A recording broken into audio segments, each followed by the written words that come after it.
Hello guys, welcome back to our channel. So आज आहे गुढीपाडवा आणि गुढीपाडवा निमित्त आम्ही तयार झालो आहोत. सगळ्यात आधी सगळ्यांना गुढीपाडव्याच्या खूप खूप शुभेच्छा आणि नवीन वर्षाच्या मंगलमय शुभेच्छा. तुमचं नवीन वर्ष सुख समृद्धीने आणि भरभराटीने जावो हीच आमची इच्छा. सो सगळ्यात पहिले सगळ्यांना हॅपी गुढीपाडवा. सो बघूयात आज आपण काय काय करतो. सो आज पाडव्यानिमित्त दिस इज माय होल लुक. मागे दाखव ना थोडंसं. पसारा दिसतोय तुझा.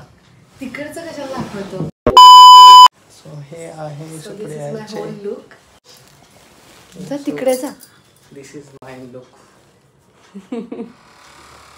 बघ मी तुझं किती छान घेतलं. आज साडी घातली आहे सुप्रियाने चक्क. आणि आज मला प्रतीकने पहिल्यांदा बिना सांगता गजरा आणला. दिसला म्हणून घेतला. अच्छा, नाही तर दरवेळेस मला सांगावं लागतं की मला येताना गजरा आण किंवा आणि चाफ्याची पण फुलं आणलेत, ते मी फ्रीजमध्ये ठेवली. थँक्यू. वेलकम. पण आज चाफ्याचं फुल नाही, गजरा गडबड झाली खूप. पण आज मला ह्याने खूप इरिटेट सुद्धा केलं. मला काही काम करू लागत नव्हतं आज. तर सगळं ते काम माझ्याकडनंच करून घेते आणि नंतर मग ते काय काम करत नाही. लय काम करतो माहिती. एक काम तिची होत नाही माझ्याशिवाय. नाही होत तर नाही होत. तू लागतो मला काम करायला. तर हा गुढीपाडवा माझ्यासाठी खूप स्पेशल होता, कारण हा होता माझ्या लग्नानंतरचा पहिला गुढीपाडवा. त्यासाठी आम्ही तयार झालो आणि पुरणपोळीचा बेत होता. मस्त पुरणपोळी केली, आईंनी मला लाटून दिली आणि मी ती भाजली आहे. मस्त टंब फुगलेली. त्यानंतरनं पापड भजी सगळ्याची तयारी केली. भजी पण खूप सुंदर झालेले. खरं तर भजी म्हणजे आईंची स्पेशालिटी आहे ती. त्या खूप छान भजी बनवतात आणि खरंच खूप टेस्टी पण झालेल्या. त्यानंतरनं मी सगळे नैवेद्य भरून घेतले. देवबाप्पाचा आणि गुढीचा पण नैवेद्य तयार केला.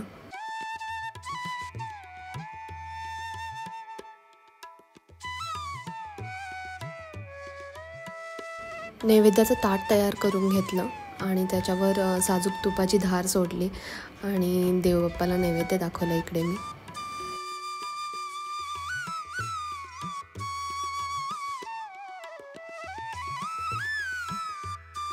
खरं तर पहाटे लवकरच मी देवपूजा करून घेतलेली आणि नवीन वर्षाचे देवाऱ्यात नवीन वस्त्र लावलेले.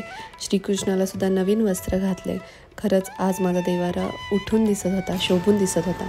मग इकडे झोपते करायची गोष्ट झालं आपल्याला. ऐक ना, हे धर.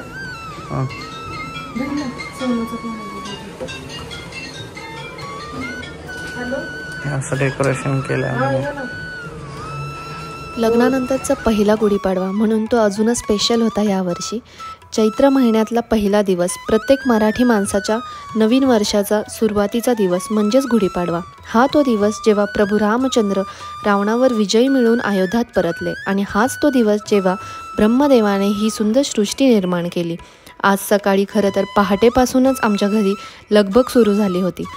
सकाळी लवकर उठले, दारात तोरण लावले. मी आणि प्रतीकने ही गुढी उभारायची तयारी चालू केली. प्रतीकाने आईंच्या मदतीने सगळी पूजा पार पडली. आजचा या खास दिवशी माझी साडी पण थोडी खासच होती, कारण ही होती माझ्या साखरपुड्याची साडी. खरं तर ही साडी मी माझ्या साखरपुड्यात लेहंगा म्हणून घातलेली. कोणी बघितली नसेल तर ती इंस्टाग्रामवर जाऊन नक्की पहा.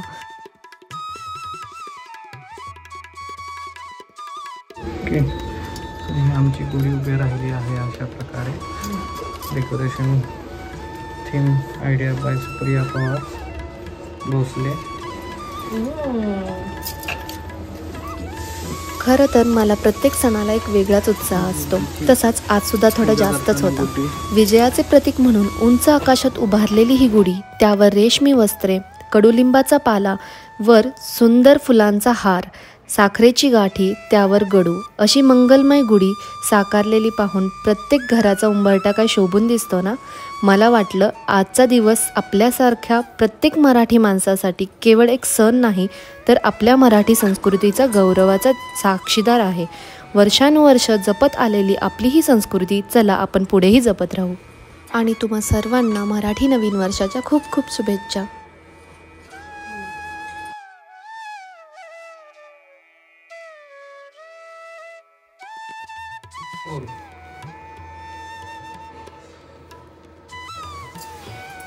दिवा बघा माग उदबत्ते.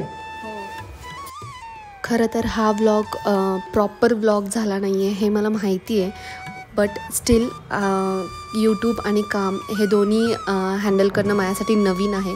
सो मी ट्राय करते आहे.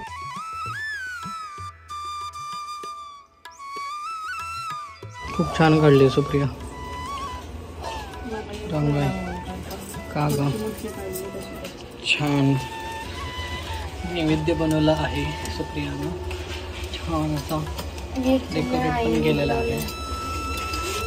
डेकोरेट पण छान केलेला आहे. कामाच्या गडबडीत इतकं काही मला शूट करायला नाही मिळालं म्हणून हा व्हिडिओ इतका प्रॉपर नाही झाला. बट स्टील मी हा व्हिडिओ पोस्ट करते कारण हा माझा पहिला गुढीपाडवा आहे and that's a memory. But next video नक्कीच प्रॉपर येईल and stay tune for that. चाललंय मम्मीकडे शुभेच्छा द्यायला.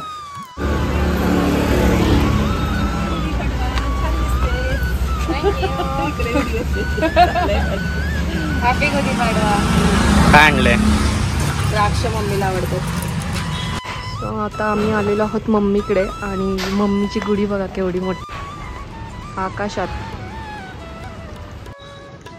2-2 छान आहे का? व्हिडिओ आवडल्यास नक्की कमेंट करून सांगा. Till then bye, take care.